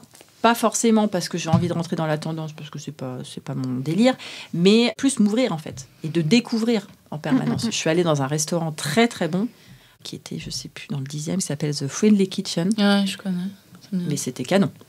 Canon. J'ai eu des desserts à base de potimarron, avec de la fève tonka, du spéculoos, alors très sucré, mais et surtout très joli. Oui, puis tu vois, toi, tu es tombée sur chou-fleur ou céleri. Et c'est très intéressant parce qu'il y a de plus en plus de chefs végés qui travaillent le légume comme une pièce de viande avec, par exemple, en céleri rave, etc. Ou une grosse tranche de chou-fleur taillée dans le sens de la largeur, rôti, nourri avec beurre ou pas, des épices, etc. Et ça a ce côté très gourmand et on peut sublimer un légume, le mettre... moi, je trouve qu'on peut utiliser le céleri rave en sucré, par exemple. Bien sûr. Comme le topinambour tout à l'heure dont tu parlais. Donc, le champ des possibles est ouvert jusqu'au bout. Je crois que j'avais même vu une fois un dessert à base de champignons, à base de cèpe et chocolat. J'avais vu un cappuccino de cèpe avec du chocolat, du cacao. Donc c'est ça aussi, c'est l'ouverture, la curiosité. Et je pense que c'est ce qui fait aussi que la gastronomie est hyper riche et que c'est vrai qu'il faut arrêter le côté cliché. Moi, ce que j'adore, c'est aller au restaurant avec mon copain qui est vraiment carnivore. Et alors, du coup, on va dans des restos pas forcément végétariens parce que heureusement, les cartes s'ouvrent et il y a de plus en plus d'options. En général, c'est assez... mais ça arrive qu'on aille... là, récemment, on allait dans un restaurant carrément vegan. Il est ressorti de là en disant « C'était délicieux, je me suis régalée, c'était vraiment trop bon ». Alors qu'il y a un an de ça aurait été moins simple, je pense, pour lui, même ne serait-ce que de s'ouvrir à ça. Et du coup, c'est à chaque fois une petite victoire. Je veux dire, c'est chouette. Il y a beaucoup d'a priori, je pense, parce qu'une fois que tu as fait goûter quelque chose... Ah bon, c'était vegan ? C'est possible d'avoir tant de saveurs. Oui, c'est ça. Et t'es sûre que c'était vegan ? Il n'y avait pas de... Ouais, je suis sûre. Et du coup, ce qui est très drôle, c'est pour rebondir sur ce que tu disais, tu parlais de réconfort, de trouver des saveurs qui nous mettent, qui nous enrobent, en fait. Ouais. Et donc, moi, j'ai une dernière question. Vous le savez, j'ai été prof de lettres, donc j'aime beaucoup Proust. Donc, on verra forcément la question derrière. Mais je veux vous lire donc un passage de Proust qui, justement, fait écho à tout ça.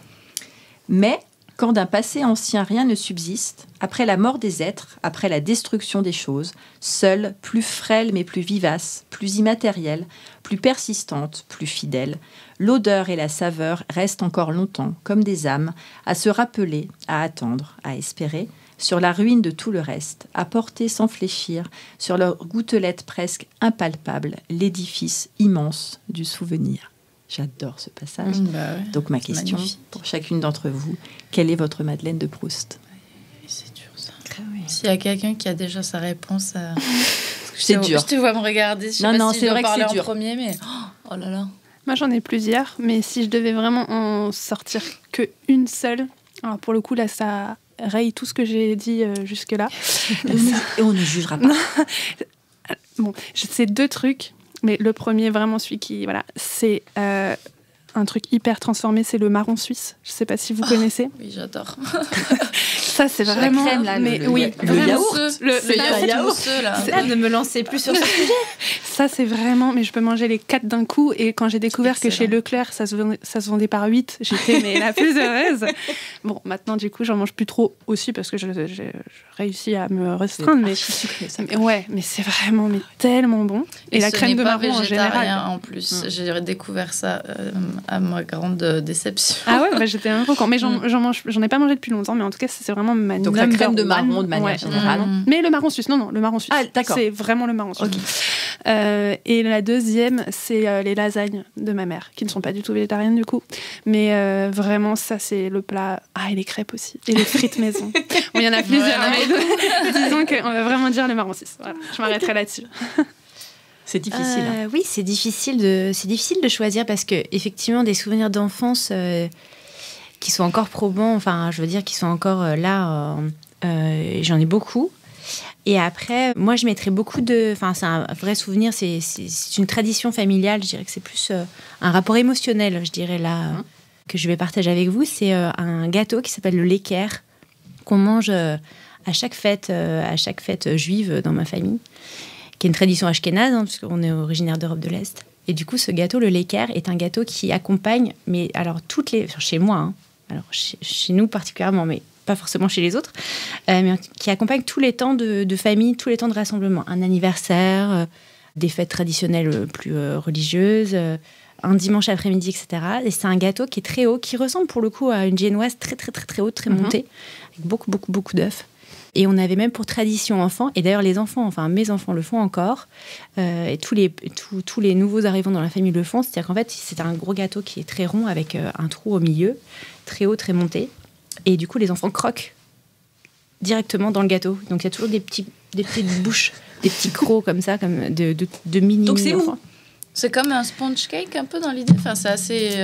Ça ressemble mousseux, Ça ressemble vraiment à une génoise très haute, donc avec beaucoup d'œufs, beaucoup de sucre. Il y a de la crème, du coup, après, ou pas du tout? C'est pas fourré ou quoi que ce soit? Non, pas du tout. Donc ça... Et d'ailleurs, ça se mange aussi en apéritif. Tu peux aussi le manger en apéritif, tu vois. Alors du coup, chez moi, par exemple, quand on fait les apéros un peu ashkénazes, un peu traditionnels et tout, tu manges du hareng, enfin c'est ce type de choses, voilà, qu'on va manger. Et t'as toujours du Lecker. Donc toi, c'est drôle parce que tu parles d'Europe de l'Est. Oui. Moi, je suis fascinée par l'Allemagne parce que j'ai été prof d'allemand. Et Lecker, ça veut dire savoureux en allemand. Eh ben, c'est du yiddish, donc voilà, c'est forcément un lien. Voilà, il y a forcément un lien. Je savais pas que tu étais prof d'allemand, dis donc. Si. J'ai une maîtrise de littérature allemande. Incroyable. Voilà. Et effectivement, en tout cas, je ne sais pas comment c'est dans les autres pays d'Europe de l'Est, en tout cas, mais nous, on est originaire de Pologne. Et donc, du coup, ce gâteau est vraiment un gâteau traditionnel qu'on mange, mais à chaque fête, en tout cas, on le retrouve. Et alors, du coup, à chaque fois, il y a toujours, je ne l'ai pas assez monté, il est pas assez haut, etc. Et, tout. Et voilà, donc c'est toujours un sujet de débat. Mais en tout cas, il y a toujours des petits crocs d'enfants. Et donc, ça, je dirais que c'est ça ouais, je dirais que c'est ça, la Madeleine de Proust, parce que ça accompagne. Voilà. Excellent. Trop beau. Voilà, merci. Moi, je pense à... Là, la chose qui m'est venue, donc je pense que voilà, je vais parler de ça. C'est les champignons. Parce que quand j'étais petite, moi j'ai grandi à la campagne dans les Pyrénées. Et mon papa nous réveillait le week-end très tôt. Il nous amenait aux champignons. Et donc on a beaucoup ramassé les champignons. C'est quelque chose qu'on aime beaucoup faire dès que c'est fin d'été, début d'automne. Et ce truc de cuisiner les champignons... Alors chez nous c'est brut. Il n'y a pas d'ail, il n'y a pas de persil, il n'y a pas de... C'est juste sauté à la poêle et rien d'autre. Pas de matière grasse du tout? Si, avec un peu d'huile d'olive. Ouais. Parce qu'on est des sudistes, alors attention, il n'y a pas de beurre. Mais du coup, ouais, les champignons, c'est vrai que ça, c'est un truc... Bah, tu vois. Avec, voilà, la cueillette qui va... Il y a tout. Ouais, le passage où tu les laves, c'est pas le plus cool. Ah non, c'est pénible. C'est très chiant. Très pénible. Selon les champignons. Mais ouais, c'est vrai que c'est très les girolles, c'est vraiment un peu chiant, parce qu'il y a toutes les petites lamelles, etc. Ça. Mais surtout, j'ai appris beaucoup, grâce à mon père, à reconnaître plein de champignons différents. Et la dernière fois que je l'ai vu, il m'a fait cette petite surprise d'aller me chercher des champignons. Et il m'a fait goûter un champignon, je ne sais pas si vous connaissez. Ça s'appelle une oronge et non une orange, qui s'appelle aussi l'amanite des Césars, et qui est un champignon magnifique orange et qu'on peut manger cru. Donc j'ai mangé ça cru avec juste un peu de sel. excellent. J'aime beaucoup les champignons crus. Je trouve que ça, entre cuit et cru, on retrouve cette saveur de champignon, mais il y a ce côté très frais. Tu vois, on parlait de mandoline croquant. Tout à l'heure, juste des champignons à la mandoline, une petite vinaigrette à base de noix, par exemple. Tu mets des copeaux de parmesan, petite noix de pécan pour le croquant. Le truc, je l'ai improvisé tout de suite. Oh là là, elle est forte. T'as vu ça. Mais ça me donne faim, moi. C'est inspirant, ça. C'est inspirant, les champignons. Ouais, les champignons, c'est alors, fort. Je vais terminer avec une dernière question, la plus importante. Donc, mon podcast s'appelle Passion sans modération, évidemment. Vous êtes toutes les 3 des femmes passionnantes. Je suis ravie d'avoir passé ce moment avec vous. J'aimerais que ça dure longtemps, mais ce n'est pas possible. On le prolongera un moment ou un autre. J'aimerais évidemment que vous me définissiez ce que représente pour vous la passion. Ah là là, c'est dévorant. C'est ça. Ça prend aux tripes. Tu peux pas t'en passer. Bon, je vais en parler très très rapidement parce qu'on n'en a pas parlé. Mais moi, la danse, par exemple, j'ai commencé, j'avais 5 ans. J'en ai 31 aujourd'hui. Pour moi, la danse, c'est ma manière de m'exprimer. Voilà, on est sur Terre, on a un corps, et moi, c'est ma façon aussi d'utiliser mon corps, de bouger, etc. Je suis très sportive par ailleurs, mais comme avec la danse, il y a ce côté artistique que je retrouve aussi beaucoup dans la cuisine. Mais pour moi, la passion, c'est aussi une manière de s'exprimer et de donner son identité propre, réelle, sans filtre, honnête. Donc pour moi, c'est très ça. Belle définition. Ouais, c'est beau. Très beau. La passion, je suis d'accord, la passion, c'est dévorant. En tout cas, la passion est irrationnelle, et c'est ça qui est beau, c'est ça qui est bien. Et pour moi, c'est de l'amour qui rayonne un peu. Voilà, c'est comme ça que je verrais la passion. C'est quelque chose qui te transcende et qui t'amène en tout cas à avoir le sourire au quotidien, et qui te porte en fait, effectivement, dans cette vie qui est courte, et où finalement il faut vivre les choses aussi avec intensité, dans ce que tu ressens et dans ce qui est vrai, effectivement. Je pense que la vérité, elle est là. Elle est dans ce qui te passionne et dans ce qui te fait te lever tous les jours et ce qui t'anime. Donc c'est vrai que pour moi, c'est déterminant. C'est aussi déterminant, c'est aussi pour ça, quand j'ai rejoint Fresh Cancan, il faut que je sois portée, quoi. Tu vois, il faut que ça me parle. Je peux pas faire... moi, je peux pas opérer dans un job qui fait pas sens pour moi. Et il faut que je me reconnecte à des choses qui dépassent finalement ma fonction. Il faut que j'ai le sentiment d'avoir un impact aussi, que ça fasse écho, quoi, finalement, à ce que je suis. Et l'incohérence, pour moi, c'est la plus grosse difficulté. Quand je suis face à une incohérence totale, à un non-sens, c'est là où tu me perds. Mais voilà, la passion, elle me porte. Et je comprends très bien cette passion, en tout cas cette façon donc, que tu peux avoir toi avec la danse, en tout cas de t'exprimer et tout. Je viens d'une famille d'artistes avec un papa qui est médecin mais qui par ailleurs peint, une maman qui finalement s'occupe de concevoir des événements tous les jours artistiques pour nourrir l'intellect, nourrir les esprits, nourrir l'âme, en tout cas voilà. Je fais du violon depuis que je suis toute petite, du chant, de la danse et tout. Et c'est vrai que en tout cas, c'est déterminant de trouver un endroit où pouvoir se raconter, ou même toi avec la photo, en tout cas, quelque chose qui va dépasser cette espèce de pesanteur quand même de la vie, qui est quand même pas simple, pas rose tous les jours, et pas fluide. Et du coup, là, je trouve qu'on retrouve de l'air. Voilà, je dirais ça. Bravo. Merci. Pour moi, c'est une question qui est très compliquée, parce que c'est quelque chose que je me suis toujours demandé. Je pense que je suis quelqu'un de passionné par la vie de manière générale, parce que j'adore apprendre des choses, voir des nouvelles choses, rencontrer du monde, faire de nouvelles expériences. J'ai tendance à m'ennuyer très vite, et du coup, je me rends compte qu'effectivement, il n'y a que dans... Enfin, m'ennuyer. Je veux dire, j'ai tendance à vouloir faire de nouvelles choses très régulièrement, donc, et parfois arrêter ce que je suis déjà en train de faire, pas forcément aboutir. Donc, la passion, pour moi, c'est c'est la chose qui fait que tu vas continuer coûte que coûte quelque chose. Par exemple, alors moi je fais de l'équitation depuis que j'ai 4 ans et demi, donc je vais en avoir 32, ça fait pas mal d'années aussi. Et ça, on peut dire que c'est une passion parce que c'est du bonheur, mais aussi beaucoup de problématiques, de temps, d'argent, de beaucoup de choses qui sont pas forcément que positives. Et pourtant, je continue parce qu'en fait, juste m'imaginer ma vie sans cheval, c'est pas possible. Donc je pense que c'est plutôt ça pour moi, mais disons, c'est difficile à décrire, je trouve, c'est assez abstrait. Et effectivement, je pense que c'est un ressenti de te dire que ça, tu peux pas vivre sans, tu peux pas faire sans. Et en même temps, là où je te rejoins, c'est ce que je trouve complexe, c'est quand t'es confronté à ça se passe pas bien, en fait. Je sais, il y a un truc qui va pas, qui fonctionne pas dans ce qui te passionne.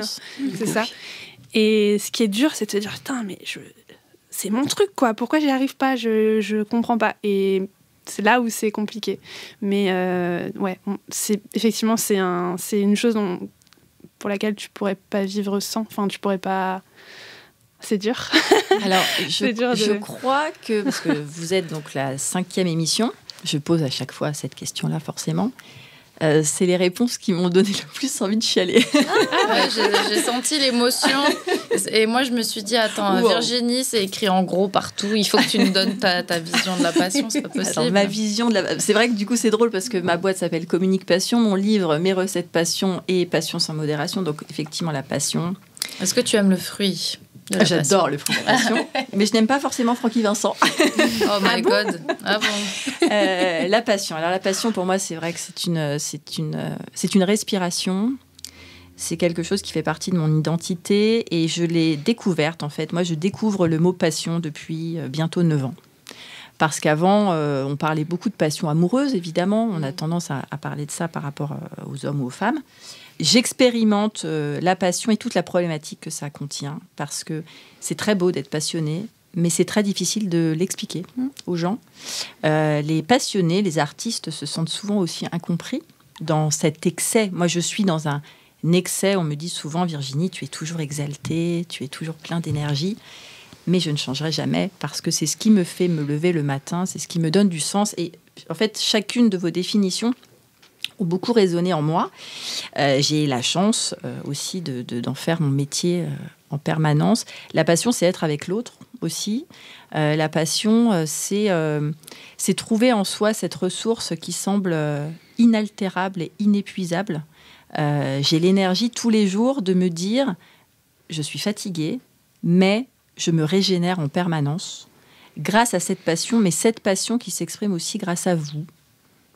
C'est marrant parce que moi j'allais dire que tu m'inspires énormément. Mais je crois parce que franchement, moi il y a des fois où je me dis punaise, mais elle a tellement de courage, elle a tellement. Pourtant je suis une femme très énergique, etc. Mais moi je vois à quel point tu bosses et à quel point tu bosses avec le sourire, l'entrain, la joie de toujours et puis surtout tu fais un tas de trucs différents. Mais en fait c'est ça. C'est fou. Hein. J'ai réussi à trouver l'endroit. Mais du coup, c'est plein de petits endroits où je me sens moi. Et c'est peut-être plein de petits moi différents que je diffuse. Et c'est chouette. C'est chouette parce que Enfin, on parle beaucoup d'ikigai. Je ne sais pas si vous avez déjà entendu parler de ça, mais je suis vraiment au centre. Voilà, j'ai vraiment réussi à harmoniser tout ça. Et c'est l'harmonie intérieure, c'est l'harmonie avec les autres. C'est l'harmonie avec soi-même. Moi, j'ai une fille qui va avoir 14 ans et j'ai envie de lui inculquer et insuffler ça. Donc, j'aime inspirer, mais j'aime être aussi inspirée. Alors, je vais être obligée de conclure, même si j'ai très envie de rester avec vous, mais je vais conclure. Oui. Je peux juste ajouter quelque chose. Je voulais juste, parce que je voudrais que ce soit enregistré, tu m'as demandé ce qui me rendait le plus fière. Je vais essayer de le dire sans pleurer. Oh là là. Mais je voulais vraiment te remercier parce que tu es la première personne qui m'a fait confiance. Et t'es chiante, toi. Oui. Et s'il y a vraiment une opportunité qui me rend la plus fière, c'est celle qui a fait qu'on s'est rencontrés, parce que c'est celle qui m'a poussée à me lancer et à me dire que des rencontres comme ça, C'était exactement pour ça que je voulais vivre et que je voulais travailler. Donc, merci Virginie. Et merci beaucoup, vraiment. Okay. Voilà. Bien, alors je conclus. Alors, j'ai écrit en plus en fonction, vous avez vu, j'ai pris plein de notes. Alors, merci Camille. Réciproque. Alors, donc j'ai noté 3 séries de confidences, 3 très belles histoires, du cœur, de la sensibilité, beaucoup de curiosité très bienveillante envers l'autre. Vous m'avez fait énormément vibrer. Merci d'être si lumineuse. Merci d'être à mes côtés aujourd'hui. Merci d'avoir cru en moi. Merci d'être vous. On se retrouve prochainement pour d'autres aventures avec des personnalités incroyables. Merci Camille. De rien. Merci Aurélie. Merci à toi. Merci Éléonore. Merci beaucoup Virginie. Ça y est, notre rencontre prend fin. Merci à tous mes invités d'avoir accepté mon invitation et d'avoir joué le jeu de la sincérité et de l'authenticité. Merci à vous d'avoir suivi nos échanges. J'espère que ce podcast, Passion sans modération, a nourri votre curiosité et qu'il vous a donné faim. J'ai aimé, en effet, mettre en lumière toutes les personnalités qui contribuent à faire de l'alimentation et de la gastronomie une pierre angulaire de notre beau pays et de notre art de vivre. Alors, on se donne rendez-vous au prochain épisode ? Pour prolonger l'expérience gourmande, retrouvez moi et mon univers sur mon site communique-passion.fr. Créons-nous prochainement un rendez-vous dans votre cuisine pour un menu qui nous ressemble à l'occasion d'un événement qui vous rassemble. Vive le fait maison et vive la passion!